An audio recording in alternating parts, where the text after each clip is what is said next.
जय हिंद राष्ट्र। चिंतित करने वाली घटना है, मगर पहली घटना नहीं है, ऐसी सैकड़ों बार घटनाएं हो चुकी हैं। हुआ ये है कि कानपुर में कुछ लोगों ने जुम्मे की नमाज के बाद बाज़ार बंद कराना चाहा। बेगनगंज और उसके इलाके में वो लोग निकले, हिंदू दुकानें आईं, हिंदू दुकानदार आए तो उनको मारने पीटने की कोशिश की। उन्होंने प्रतिकार किया, झगड़ा हो गया, पत्थर चले, पुलिस ने लाठी फटकारी। कारण क्या था कि भाजपा की प्रवक्ता नूपुर शर्मा ने उन मुसलमानों के पैगंबर मोहम्मद की, जब वो 51 या 52 वर्ष के थे, तो आयशा से 6 वर्ष की उम्र में शादी के बारे में संदर्भ बताया। और 3 वर्ष बाद जब आयशा 9 साल की हुई और मोहम्मद 54 या 55 के हुए, तो उन्होंने आयशा के साथ यौन संबंध स्थापित किए।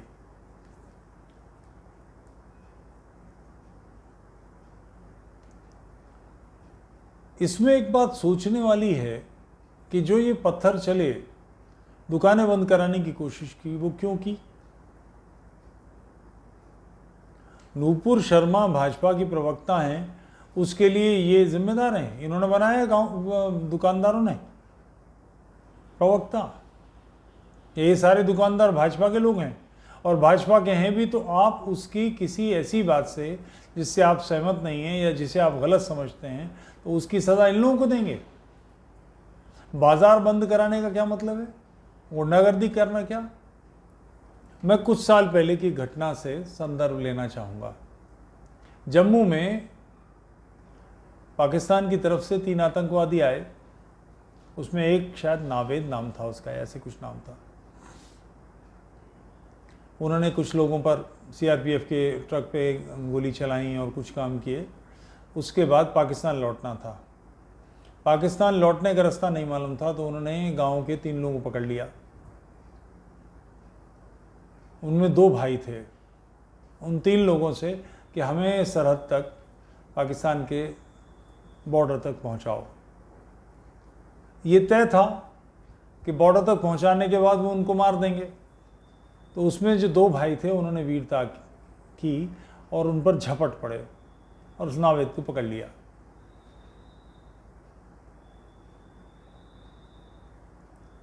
पुलिस, यहाँ तक तो ठीक है, पुलिस कुछ घंटे बाद आई, तब तक वो बैठे इंतज़ार करते रहे। उसको बांध लिया। किसान के पास तो कई सारे शस्त्र होते हैं, फावड़ा भी हथियार है, दनात भी हथियार है, और कुछ नहीं तो हाथ ही काट देते। वो इस लायक तो होता, उसे पता तो होता, नहीं तो यह है कि कसाब की तरह हिंदुस्तान में बिरयानी खिलाई जाती है। उसने स्टेटमेंट दिया कि मैं यहाँ हिंदुओं की हत्या करने आया हूँ, मुझे इसमें मज़ा आता है। उसने जिन पर गोली चलाई, उसने इसकी चिंता नहीं की ये ब्राह्मण हैं, राजपूत हैं, वैश्य हैं, दलित हैं, फलाने हैं, ढमाके हैं। वो हिंदुओं की हत्या करने आया, उसमें इसे मज़ा आता है। यानी ये क्रमिक चलने वाला काम है। भारत में वो पहली बार आया, उससे पहले मज़ा आता है, मतलब उसने और भी किए। वो कैसे की? पाकिस्तान में भी तो हिंदू हैं, हिंदू शिकार हैं। बड़ा मशहूर नाम कव्वाली लिखने वाला निज़ामुद्दीन का चेला, मटियाली गांव का नाम जहन से एकदम से निकल गया, बहुत मशहूर। उसने 7-8 सुल्तान देखे, जिसे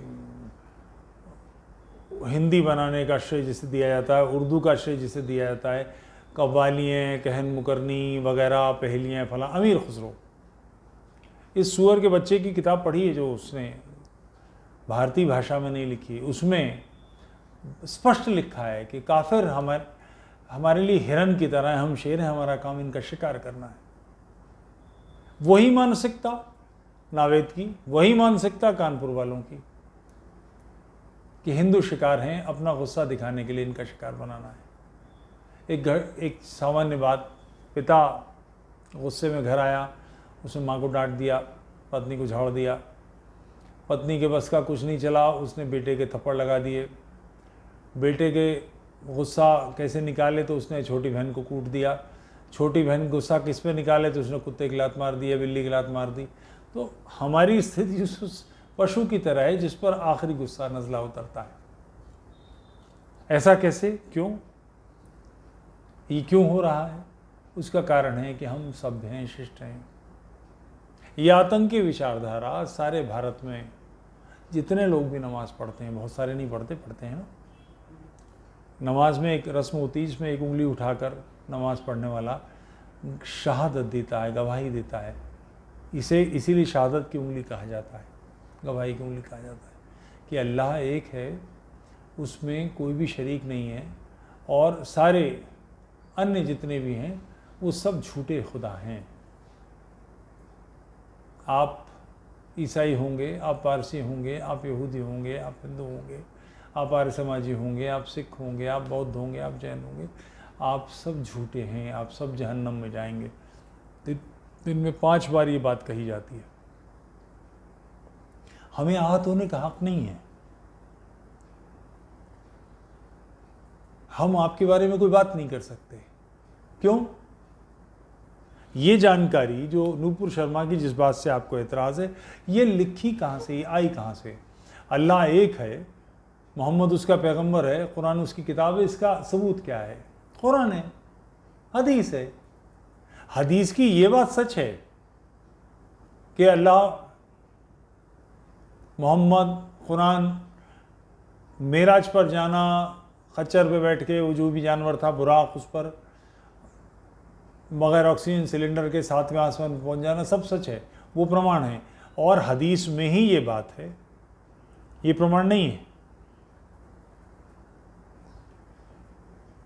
हिशाम, मैं एक हदीस पढ़ रहा हूँ, सही अल बुखारी वॉल्यूम 5 किताब 58, सही हदीस number 236। Khadija died 3 years before the Prophet departed to Medina. He stayed there for 2 years or so, and then he married Aisha when she was a girl of 6 years of age, and he consumed that marriage when she was 9 years old. Ayesha की 25 हदीसें हैं। सही अल बुखारी की volume number 5 किताब number 58 हदीस number 234 में भी यही चर्चा है। सही अल बुखारी की वॉल्यूम नंबर 9 किताब नंबर 87 140 नंबर हदीस 139 नंबर हदीस में भी यही चर्चा है। यानी 6 साल की आयशा और 51-52 बरस के मोहम्मद। सही अल बुखारी किताब नंबर 7 वॉल्यूम नंबर 7 किताब नंबर 62 हदीस नंबर 64 और 65 और 88 में 6 साल की आयशा और 51-52 साल के मोहम्मद। सही मुस्लिम किताब नंबर 8 हदीस नंबर 3309-3310 में यही बात है। सही मुस्लिम किताब नंबर 8 हदीस नंबर 3311। सुनन अबू दाऊद 2116 नंबर की हदीस। सुनन अबू दाऊद किताब नंबर 41 हदीस नंबर 4915। सुनन अबू दाऊद किताब नंबर 13 हदीस नंबर 2380।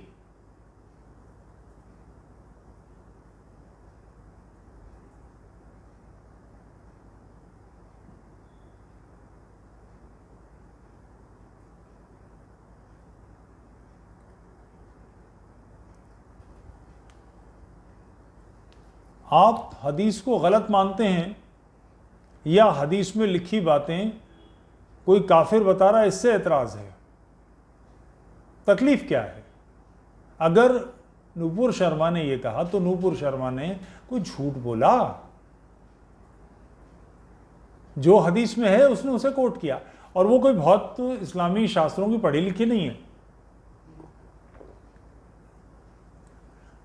मेरे जैसा कोई किसी व्यक्ति का कोई भाषण सुन लिया होगा, नीरज अत्री की कोई स्पीच सुन ली होगी, संजय दीक्षित जी के यहाँ कोई हम लोगों की बहस सुन ली होगी। यही कुछ लोग हैं। अपोस्टेट इमाम का कुछ सुना होगा, साहिल का कुछ सुना होगा, समीर का कुछ सुना होगा, सचवाला का कुछ सुना होगा। जो इस विषय पर बात कर रहे हैं। मगर बात क्या, वो हदीसें घड़ रहे हैं, अपनी तरफ से तैयार कर दी हैं। हदीस बुखारी को वही मतलू कहते हैं, यानी चलती फिरती कुरान। मोहम्मद ने जो कुछ किया जीवन में उन सब का वर्णन है, उसको चलती फिरती कुरान कहा जाता है, इतना पवित्र माना जाता है। तो साहब इसे कोट करने में आपको तकलीफ क्यों है? आप तो कहते हैं हदीस सुनने से सवाब मिलता है, वो सवाब ही तो दे रहे हैं वो, उसमें तकलीफ क्या है? कठिनाई क्या है इस्लामियों के साथ कि ये जो जीवन में उनके लिए सत्य है वो सत्य दूसरों को भी मानना चाहिए, इस मानसिकता से ग्रसित हैं। अल्लाह एक है, उसमें कोई शरीक नहीं है, मोहम्मद उसका पैगंबर है, कुरान उसकी किताब है, ये बातें नॉन मुस्लिम्स को भी माननी चाहिए। आप दिन में 5 बार गालियां देंगे झूठे खुदाओं को।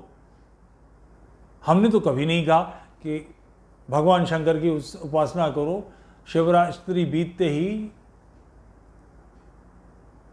सावन बीतते ही इनकी घात में बैठो और जितने मुसलमान इनके गले काटो, इनकी उंगलियां छपक दो। ये कुरान की आयत है, ऐसा हम नहीं कहते।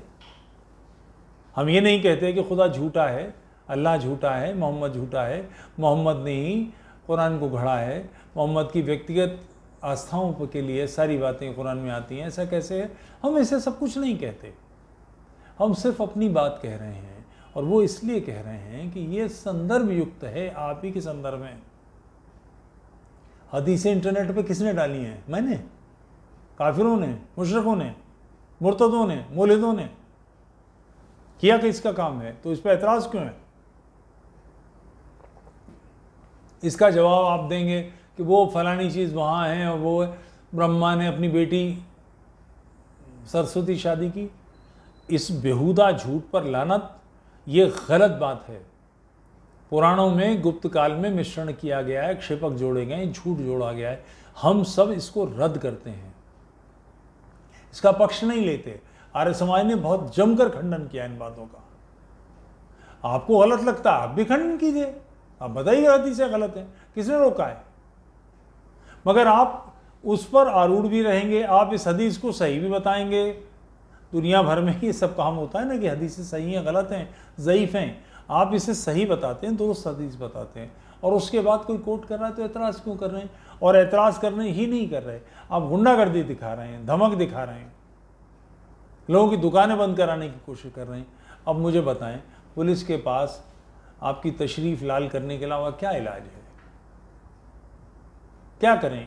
ऐसे लोग जहाँ से, जिन जगह से ये हमले हो रहे हैं, उनको बुलडोजर से ढाए नहीं तो क्या किया जाए? ऐसा बाध्य कर ही क्यों रहे हैं? आपको क्या लगता है फिरोज शाह तुगलक का ज़माना है कि इस्लामी जहां तलवार उठा के चलेंगे और काम हो जाएगा?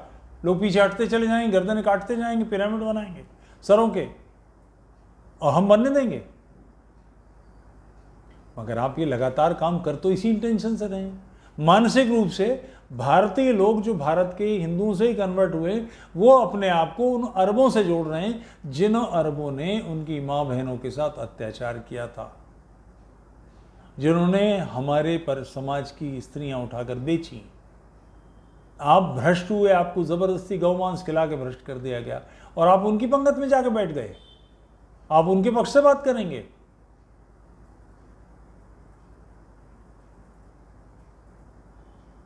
मोहम्मद बिन कासिम ने हमला किया देवल पर, जो वर्तमान कराची है। ऐसे ही मोतिया के पट्टे पाकिस्तान में भी हैं। मोहम्मद बिन कासिम के हमले पर उसकी वर्षगांठ मनाई गई कराची में। कराची में और लोग भी हैं, समझदार भी हैं, अक्लमंद भी हैं। लोगों ने इस पर कहा कि उसने कराची पर हमला करके, उसने उत्तर प्रदेश में, बिहार में, बंगाल में, दिल्ली पे हमला नहीं किया था, उसने देवल पर हमला किया। देवल के रहने वाले हम हैं, हमारी माँ बहनें थीं जिनको लूट कर भेजा है। आप उसके पक्ष में खड़े हैं, इतने मूढ़ हैं आप, बिल्कुल बुद्धिहीन। आप 5 वक्त नमाज पढ़ें, हिंदू इस पर एतराज़ नहीं करते, मगर आप उन दुष्टों से, धूर्तों से, कमीनों से, पेशाचों से अपने आप को जोड़ रहे हैं। जिन्होंने आपके पूर्वजों के साथ अत्याचार किया। हमारे पूर्वज तो लड़े, उसका परिणाम है कि हम आज भी हिंदू हैं। मगर जो डर गए, दब गए, जिन्हें मांस खिला दिया गया, जिनको भ्रष्ट कर दिया गया, आप उनकी संतान हैं। आप अपने पूर्वजों के साथ किए हुए अन्याय के प्रति सजग नहीं होंगे? आपको हो क्या गया है? अजीब व गरीब। इस्लाम की मांगे साम्राज्यवादी हैं, वो पूर्वजों से भी तोड़ देता है। आप किसी से भी अपनी रिश्ता जोड़ें, मगर आप अरब से रिश्ता जोड़ने के लिए बाध्य हैं। आपको पता होना चाहिए कि इन्होंने क्या किया है, और फिर इसके बाद आप दीदादिली दिखा रहे हैं, हेकड़ी दिखा रहे हैं, गुंडागर्दी दिखा रहे हैं। तो फिर एक सवाल मन में उठता है, गुजरात दंगों के 20 साल बाद क्या ये निष्कर्ष निकालना ठीक है कि गोधरा के बाद प्रत्युत्तर में अहमदाबाद में हुए गुजरात दंगे सही थे? यही इलाज है? आप स्वयं सोचिए, आपकी हरकतें राष्ट्र को कहां ले जा रही हैं। 14.6% 2011 में थे, 2022 में 16%, 17% होंगे। 130 करोड़ के 16-17% कितने हुए?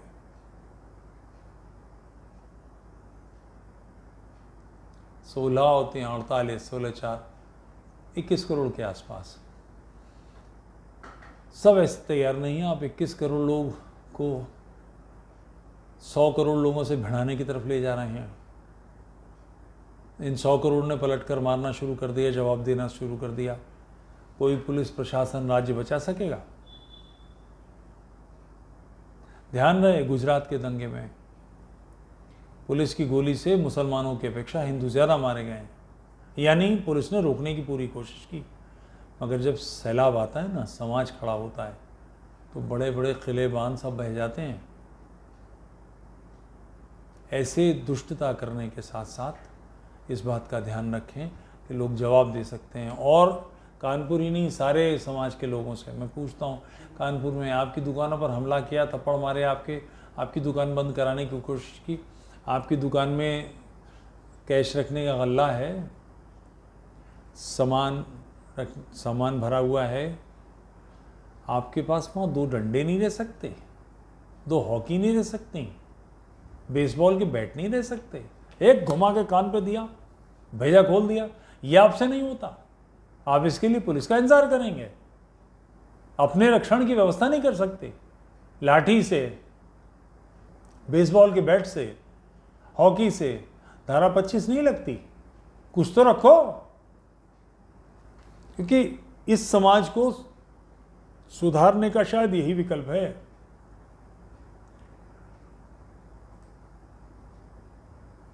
संघर्ष होना है तो संघर्ष क्या खाली हाथ निहत्ते हाथ जीतोगे?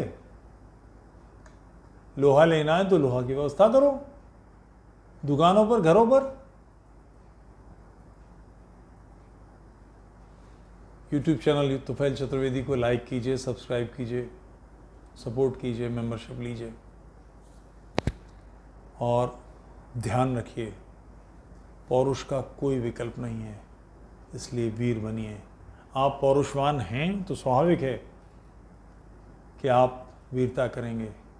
अगर आप वीर नहीं हैं तो दिखावा कीजिए, एक ही प्रभाव पड़ता है, एक ही परिणाम आता है। पूरी तेजस्विता के साथ मुकाबला कीजिए।